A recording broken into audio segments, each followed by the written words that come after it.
Seat cover, steering cover, floor mat, ഇതൊക്കെ പണ്ടും ഉള്ളതല്ലേ.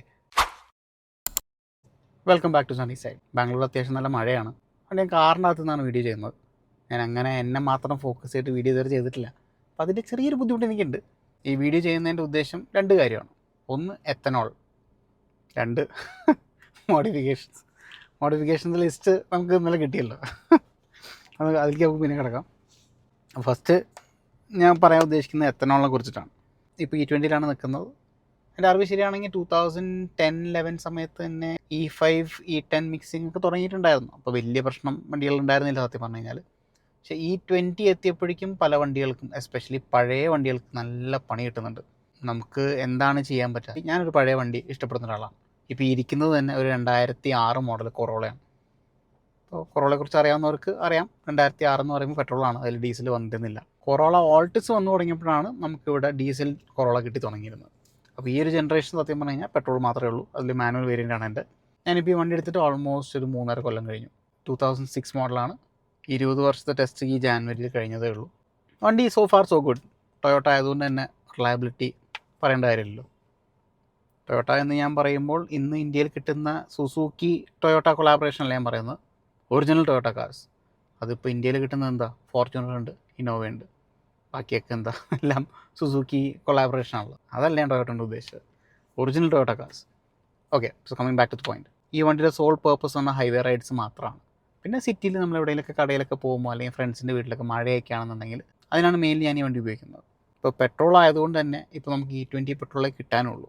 ഇതിനെ നമുക്ക് എങ്ങനെ തരണം ചെയ്യാം? ഇനിയിപ്പോൾ E20 കഴിഞ്ഞ് E30 പോകുന്നത്.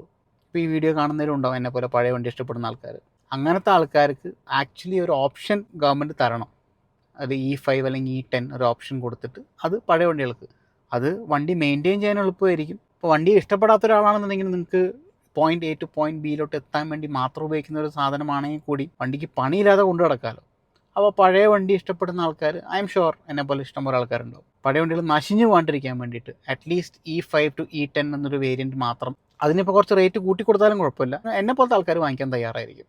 അല്ലാത്ത പക്ഷം ഇപ്പോൾ E20 നമുക്ക് ചെയ്യാൻ പറ്റുന്നത് ഫ്യൂൽ കണ്ടീഷണേഴ്സ് യൂസ് ചെയ്യാം, അതല്ലെങ്കിൽ പ്രീമിയം പെട്രോൾ യൂസ് ചെയ്യാം. പ്രീമിയം പെട്രോളിൽ ഈ എത്തനോൾ മിക്സ് ഇല്ല എന്നല്ല, പക്ഷേ അതിൻ്റെ അകത്ത് കുറച്ച് അഡിറ്റീവ്സ് ഉള്ളതുകൊണ്ട് ഫ്യൂൽ അത്യാവശ്യം നല്ലപോലെ ബേൺ ചെയ്ത് പോയിക്കോളും. വേറെ ഡെപ്പോസിറ്റ്സ് ആയിട്ട് കാര്യമായിട്ടൊന്നും കിടക്കില്ല.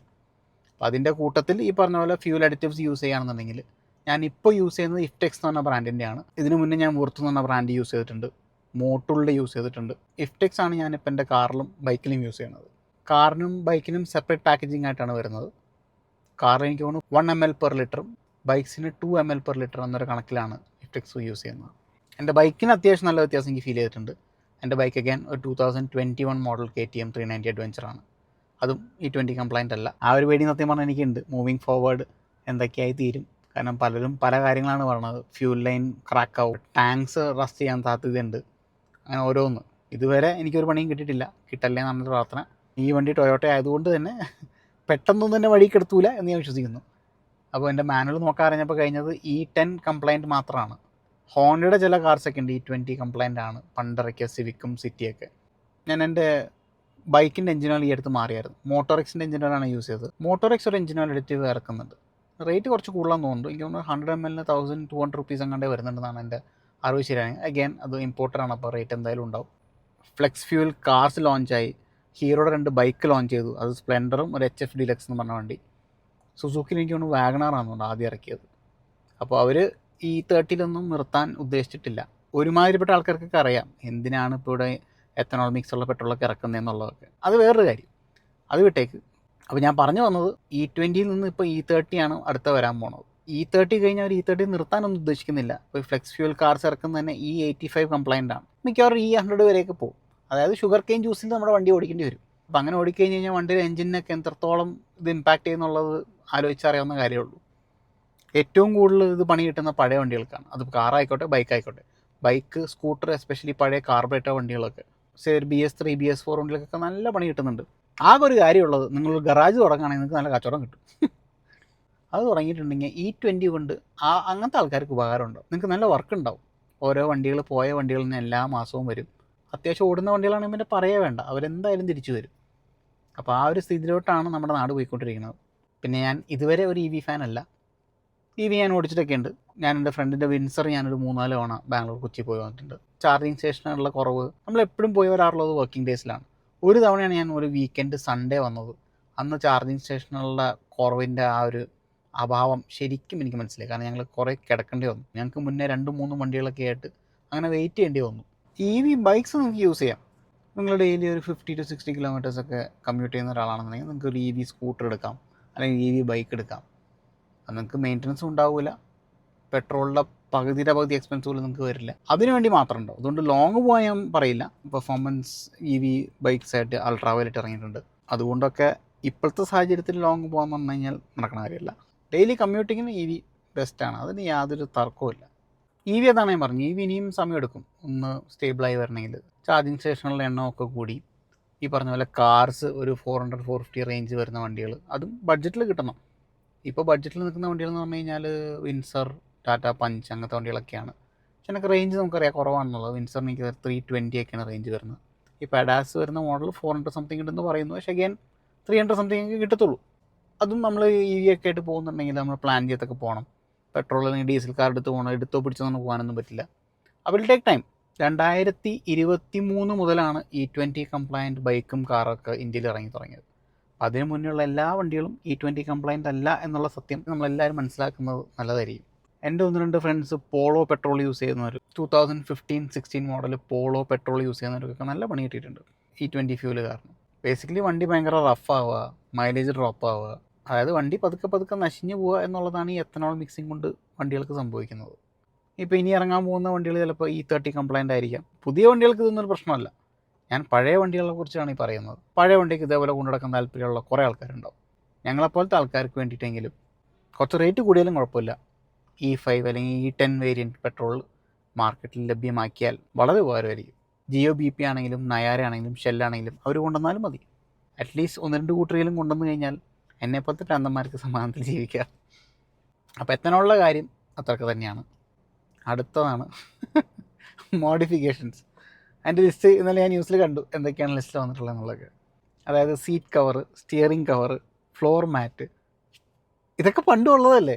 വീട്ടിൽ ഞാൻ ആദ്യത്തെ ഒരു വണ്ടി എടുക്കുന്നെങ്കിൽ 2005 കണ്ടെന്നുണ്ട്. ഒരു ഓൾട്ടോ ആയിരുന്നു. ആ ഓൾട്ടോയിൽ അന്ന് നമ്മൾ ഷോറൂമിൽ നിന്നാണ് എല്ലാം ചെയ്തിറക്കിയത്. സീറ്റ് കവർ ആയിക്കോട്ടെ, ഈ പറഞ്ഞ ഫ്ലോർ മാറ്റ് ആയിക്കോട്ടെ, അതൊക്കെ മോഡിഫിക്കേഷൻസ് എന്ന ലിസ്റ്റിലാണോ കൊടുക്കുന്നത്? എനിക്ക് മനസ്സിലാവുന്നില്ല. മോഡിഫിക്കേഷൻ എന്ന് ഞങ്ങൾ ഉദ്ദേശിക്കുന്നത് കുറച്ച് പെർഫോമൻസ് മോഡ്സ്, പുറമേ കാണാനുള്ള ഭംഗിയുള്ള പെയിൻറ്റ് മാത്രമല്ല, ബമ്പറിൽ കുറച്ച് മാറ്റങ്ങളൊക്കെ വരുത്തുക. കേരളത്തിൽ കുറേ മോഡിഫിക്കേഷൻ ചെയ്യുന്ന ആൾക്കാരുണ്ട്. അതിന് ഞാൻ ഭയങ്കരമായിട്ട് ഫോളോ ചെയ്യുന്ന ഒരാളാണ് ബാബ്സ് ഓട്ടോമോട്ടീവ്. പുള്ളിക്ക് പണ്ടത്തെ ഇസൂസുയുടെ ഡിമാക്സ് പുള്ളി ഒരു മോൺസ്റ്ററൊക്കെ ആക്കിയിരുന്നൊക്കെ ഞാനിങ്ങനെ വായം വിളിച്ച് നോക്കി നിന്നിട്ടുണ്ട്. അതൊക്കെയാണ് സ്കില്ല്. അങ്ങനത്തെ ആൾക്കാരൊക്കെ പ്രൊമോട്ട് ചെയ്ത് കൊണ്ടുവരിക. മോഡിഫിക്കേഷൻസ് ഇഷ്ടപ്പെടുന്ന ആൾക്കാർക്ക് വണ്ടി മോഡിഫൈ ചെയ്യുക, അങ്ങനെ എന്തൊക്കെ കാര്യങ്ങളുണ്ട്. ഒരു സിമ്പിൾ എക്സാമ്പിളായിട്ട് പറയുകയാണെന്നുണ്ടെങ്കിൽ ഒരു പെർഫോമൻസ് മോഡായിട്ട് ഒരു എയർ ഫിൽറ്റർ അതൊക്കെ ചെയ്യാം. എക്സോസ്റ്റ് അഗൈൻ സൗണ്ട് ലിമിറ്റ് വെക്കണം, കാരണം ഭയങ്കര ലൗഡായി കഴിഞ്ഞാൽ അഗൈൻ അനോയിങ് ആണ്. അല്ലാത്ത എക്സോസ്റ്റുകളൊക്കെ ചെയ്യാൻ പറ്റും. പുറത്തൊക്കെ ചെയ്യുന്നുണ്ട്, ഇപ്പോൾ ഇന്ത്യയിൽ എന്താ ചെയ്യാൻ പറ്റാത്തത്. അതൊക്കെയാണ് നമ്മൾ മോഡിഫിക്കേഷൻ എന്ന് പറഞ്ഞ് ഉദ്ദേശിക്കുന്ന കാര്യങ്ങൾ. അല്ലാതെ എന്തീ പറയുക, സീറ്റ് കവറും ഡാഷ് ക്യാമൊക്കെ ഒരു നെസസിറ്റിയാണ്. ഡാഷ് ക്യാമൊക്കെ വളരെ നിർബന്ധമായിട്ട് വെക്കേണ്ട ഒരു കാര്യമാണ് നിങ്ങളൊരു വണ്ടി എടുത്തിട്ടുണ്ടെങ്കിൽ. എൻ്റെ ഈ വണ്ടിയിൽ ഫ്രണ്ട് റെക്കോർഡിംഗ് മാത്രമേ ഉള്ളൂ, പക്ഷേ ആക്ച്വലി ഫ്രണ്ട് ആൻഡ് ബാക്ക് കൂടി നിങ്ങൾ വെക്കണം. ഒരു ഡാഷ് ക്യാം ഉണ്ടെങ്കിൽ ഒരാളും തർക്കിക്കാൻ വരില്ല ഒരു ആക്സിഡൻറ്റ് പറ്റി കഴിഞ്ഞ് കഴിഞ്ഞാൽ, ബിക്കോസ് ഇറ്റ്സ് ഓൺ ക്യാമറ. ആരെ തെറ്റാണെന്നുള്ളത് നമുക്ക് നോക്കി കഴിഞ്ഞാൽ കാണാൻ പറ്റും. കൂടുതൽ തർക്കിക്കാനൊന്നുമില്ല എൻ്റെ അകത്ത്. പിന്നെ ഒരു സേഫ്റ്റിയും കൂടിയാണ്. ആരെങ്കിലും എന്തെങ്കിലും തോന്നിയാസം കാണിക്കാമെന്ന് നമുക്കറിയാം. ക്യാമറ ഉണ്ടെന്ന് പറഞ്ഞു കഴിയുമ്പോൾ പതുക്കെ ഒന്നും മാറിപ്പോണം ഞാൻ ശ്രദ്ധിച്ചിട്ടുണ്ട്. ഐ സ്ട്രോങ്ലി ബിലീവ് ഈ മോഡിഫിക്കേഷൻ ലിസ്റ്റിൽ ഈ പറഞ്ഞ കാര്യങ്ങളൊക്കെ ആഡ് ചെയ്ത് വരും എന്നുള്ളത്. എന്തായാലും ഇപ്പോഴത്തെ മോഡിഫിക്കേഷൻ ലിസ്റ്റ് ഭയാനകമായിപ്പോയി. അതൊക്കെ പണ്ടും ഉള്ളത് തന്നെയാണ്, കളർ ചേഞ്ചിങ് ആണെന്നുണ്ടെങ്കിലും. പിന്നെ എൻജിൻ റീപ്ലേസ്മെൻറ്റ് എന്നൊക്കെ ഉണ്ടോ, അതെന്താ എനിക്ക് മനസ്സിലായില്ല. പ്രോബ്ലി എന്തെങ്കിലും പഴയ എൻജിൻ പൊളിഞ്ഞ് പോയിട്ടുണ്ടെങ്കിൽ ആ സെയിം എൻജിൻ തന്നെ വെക്കാമെന്നായിരിക്കും. അല്ലാണ്ടൊരു പെട്രോൾ എൻജിൻ എടുത്ത് മാറ്റി അതിൻ്റെ അത് ഡീസൽ എൻജിൻ വെക്കാമെന്നുള്ളതായിരിക്കില്ല. പക്ഷേ അങ്ങനെ പണ്ട് ചെയ്തിട്ടൊക്കെ ഉണ്ട് കേട്ടോ. എൻ്റെ മാമൻ്റെ ഒരു കൂട്ടുകാരൻ്റെ വണ്ടി ഉണ്ടായിരുന്നു. പുള്ളി ബോംബെയിൽ നിന്ന് അങ്ങോട്ട് കൊണ്ടുവന്ന വണ്ടിയാണ്, പഴയ എസ്റ്റീം. അതിൻ്റെ അകത്ത് ടൊയോട്ടയുടെ ഒരു ഡീസൽ എൻജിൻ. ഏതിൻ്റെ എൻജിനായിരുന്നു എനിക്ക് ഓർമ്മയില്ല, ഞാനന്ന് ചെറുതാണ്, പ്രോബ്ലി ഒരു 4ാം ക്ലാസ് 5ാം ക്ലാസ്സിലൊക്കെ ഇരിക്കാൻ പഠിക്കുന്നുണ്ടാവുക. പക്ഷെ അന്ന് ഇത് കണ്ടിട്ട് എൻ്റെ കിളി പോയിട്ടുണ്ട്. അതായത് അന്ധകാലത്ത് പെട്രോൾ എൻജിൻ റീപ്ലേസ് ചെയ്ത് ഡീസലൊക്കെ ആക്കി. അതൊന്ന് ബോംബെ നിർത്ത വണ്ടി, എനിക്ക് ഓർമ്മയുണ്ട്. MH വണ്ടിയായിരുന്നു അത്. ഇവിടെ കൊണ്ടുവന്ന് രജിസ്റ്റർ ചെയ്ത വണ്ടിയായിരുന്നു. പക്ഷേ അങ്ങനെ വേറെ പറയത്തക്ക പ്രശ്നങ്ങളൊന്നും ആ വണ്ടിക്ക് ഉണ്ടായിരുന്നില്ല കേട്ടോ. ഓയിൽ ലീക്കിൻ്റെ ബുദ്ധിമുട്ടോ അങ്ങനത്തെ പ്രശ്നങ്ങളൊന്നും ഉണ്ടായിരുന്നില്ല ആ വണ്ടിയിൽ. കുറച്ച് കാലം പുള്ളി കൊണ്ടുനടന്നിരുന്നു. എനിക്ക് 2 to 3 years പുള്ളി വണ്ടി കൊണ്ടുനടന്നിരുന്നു. അങ്ങനെ എന്തൊക്കെ പരിപാടികൾ ചെയ്യാമല്ലേ. കുറേയൊക്കെ മോഡിഫിക്കേഷൻ നമ്മൾ ദുബായ് നോക്കിക്കഴിഞ്ഞാൽ ദുബായ് ഗവൺമെൻറ് ഒന്നും വലിയ പ്രശ്നമൊന്നുമില്ല മോഡിഫിക്കേഷൻ. അത്രയും ലിബറൽ ആവണമെന്നല്ല, എങ്കിലും കുറച്ചൊക്കെ ഒന്ന് അഴയാം. ഞാൻ ഏറ്റവും കൂടുതൽ പ്രതീക്ഷിച്ചിരുന്ന ബൈക്സിൻ്റെ മോഡിഫിക്കേഷൻ ലിസ്റ്റിൽ എന്തെങ്കിലുമൊക്കെ ആഡ് ചെയ്യുന്നുള്ളത്, പക്ഷേ അതൊന്നുമില്ല. അപ്പോൾ നമുക്ക് ബൈക്സിൽ മെയിൻലി ഞാനിപ്പോൾ എന്താ ഓക്സ് ലാംപ്സ് വെച്ചിട്ടുണ്ട്. നാട്ടിൽ പോകുന്ന സമയത്ത് ഫോഗ് ലാംപ്സ് ചെയ്യാൻ എൻ്റെ ഒരു ബ്ലാങ്ക് കേസ് ഉണ്ട്, അത് വെച്ച് ഞാൻ ക്ലോസ് ചെയ്ത് വെക്കാറാണ് പതിവ്. ഞാൻ ലാസ്റ്റ് ഒരു വയനാട് റൈഡ് പോയ സമയത്ത് ഞാൻ എൻ്റെ ഈ കേസ് എടുക്കാൻ മറന്നുപോയി. അപ്പോൾ കേരളം കയറുന്നതിന് മുന്നേ എല്ലാവരും ഫോഗ് ലാംപ്സ് സോക്സ് ഒക്കെ വെച്ച് മൂടുമായിരുന്നു. ചോദിച്ചപ്പോൾ പറയുകയാണ് കേരളത്തിട്ട് വന്നു കഴിഞ്ഞാൽ പ്രശ്നമാണ്. ഞങ്ങളാകെ 2-3 മലയാളികളെ ഉണ്ടായിരുന്നുള്ളൂ, ബാക്കി എല്ലാവരും കർണാടക വണ്ടികളായിരുന്നു. അതെല്ലാവർക്കും പേടി, കേരളത്തിലേക്ക് വന്നു കഴിഞ്ഞാൽ ഇതേപോലെ ഓക്സ് ലാംപ്സ് ഒക്കെ കണ്ടു കഴിഞ്ഞാൽ ഭയങ്കരമായിട്ട് ഫൈൻ അടിക്കുന്നു വണ്ണ്. അത് കേട്ടപ്പോൾ എനിക്ക് ഭയങ്കര സങ്കടം തോന്നി. നമുക്ക് എല്ലാവർക്കും അറിയാം ഇന്ന് ഇറങ്ങുന്ന വണ്ടികളുടെ ഹെഡ്ലൈറ്റ്സ് ഒക്കെ വളരെ മോശമാണ്. കാറിൻ്റെ പിന്നെയും കൊള്ളാം, പക്ഷെ ബൈക്സ് ഇപ്പോൾ ഇറങ്ങുന്നതൊക്കെ വളരെ മോശം, അത് എത്ര കൂടിയ ബൈക്കാണെന്നുണ്ടെങ്കിലും. അപ്പോൾ നിങ്ങൾക്ക് ലോങ് ഡിസ്റ്റൻസ് ഒക്കെ പോകുമ്പോൾ ഒരു ഓക്സ് ലാംപ്സ് വെക്കേണ്ട സാഹചര്യം വരികയാണ്. അത് വെക്കുന്നതിൽ എന്താ തെറ്റ്? ഇതുണ്ടാക്കുന്ന ആൾക്കാർക്ക് മാനുഫാക്ചർ ചെയ്യാം, വിൽക്കുന്ന ആൾക്കാർക്ക് കടയിൽ വിൽക്കാം. എൻ്റെ തിരെ വാങ്ങി വെക്കുന്ന ആൾക്കാർ റോട്ടിൽ തടഞ്ഞു നിർത്തി ഫൈൻ അടിക്കുക, അത് ഇത്തിരി മോശമുള്ള കാര്യമല്ലേ? സിറ്റി ലിമിറ്റ്സിലൊക്കെ ഓക്സ് ലാംപ്സ് ഒക്കെ വെച്ച് വണ്ടി ഓടിക്കുന്നത് മോശം തന്നെയാണ്. ഓപ്പോസിറ്റ് വരുന്ന ആൾക്കാരെ കണ്ണിൽ ലൈറ്റ് അടിക്കുന്നുള്ളത് ഷുവറാണ്. പ്രോപ്പർ ഹൈവേ യൂസിന് മാത്രം ഇത് ഉപയോഗിച്ചാൽ മതി. അല്ലാത്ത പക്ഷം ഞാനൊക്കെ ചെയ്യുന്ന പോലെ സിറ്റി ലിമിറ്റ്സ് ക്ലോസ് ചെയ്ത് വയ്ക്കാം. ഞാൻ സിറ്റി ലിമിറ്റ്സ് ഉപയോഗിക്കാറേ ഇല്ല. അല്ലെങ്കിൽ ഏതെങ്കിലും വൈകുന്നേരം സമയങ്ങളൊക്കെ ഓഫ് റോഡൊക്കെ പോയി കഴിഞ്ഞാൽ അവിടെ ഒന്നും വിളിച്ചുണ്ടാവുമല്ലോ, അപ്പോൾ മാത്രമേ ഞാൻ ഓക്സ് ലാംപ്സ് യൂസ് ചെയ്യാറുള്ളൂ. അങ്ങനെ നമ്മൾ റെസ്പോൺസിബിളായിട്ട് യൂസ് ചെയ്യാൻ പഠിച്ചാൽ മതി, വേറെ കുഴപ്പമൊന്നുമില്ല. ഇത് ലീഗലാണെന്ന് പറഞ്ഞു കഴിഞ്ഞാൽ നമുക്കൊരു സമാധാനം ഉണ്ടല്ലോ, എവിടെയും പോയി കഴിഞ്ഞ് കഴിഞ്ഞാൽ പോലീസുകാരെ പേടിക്കേണ്ട, അങ്ങനത്തെ ബുദ്ധിമുട്ടുകളൊന്നുമില്ല. ആഫ്റ്റർ മാർക്കറ്റ് എക്സോസ്റ്റ് ഒക്കെ അവൈലബിൾ ആണ്. ഞാൻ പക്ഷേ ഒരു ലൗഡ് എക്സോസ്റ്റ് ഇഷ്ടപ്പെടുന്ന ഒരാളല്ല. എക്സോസ്റ്റുകളിൽ തന്നെ സൗണ്ട് ലിമിറ്റൊക്കെ വെച്ച് ചെയ്യാവുന്നതേ ഉള്ളൂ. അതാണ് അപകടകരമല്ലാത്ത രീതിയിലുള്ള മോഡിഫിക്കേഷൻ എന്ന് പറയുന്നത്. പൊതുജനങ്ങൾക്കൊരു ബുദ്ധിമുട്ടില്ലാണ്ട് ചെയ്യുന്ന മോഡിഫിക്കേഷൻസ് നമ്മൾ കണ്ടിട്ടില്ലേ? നമ്മുടെ നാട്ടിൽ എന്തോരം ആൾക്കാരാണ് നല്ല ഭംഗിയിൽ ബമ്പേഴ്സ് സ്കേർട്ട് ഇറക്കുന്നതിൽ ഞാൻ വലിയ ഫാനല്ല. കാരണം നമ്മുടെ നാട്ടിൽ റോഡിൻ്റെ അവസ്ഥയൊക്കെ അതാണ്. നല്ല ഭംഗിയിൽ ചെയ്യുന്ന ആൾക്കാരൊക്കെ ഉണ്ട് കേട്ടോ.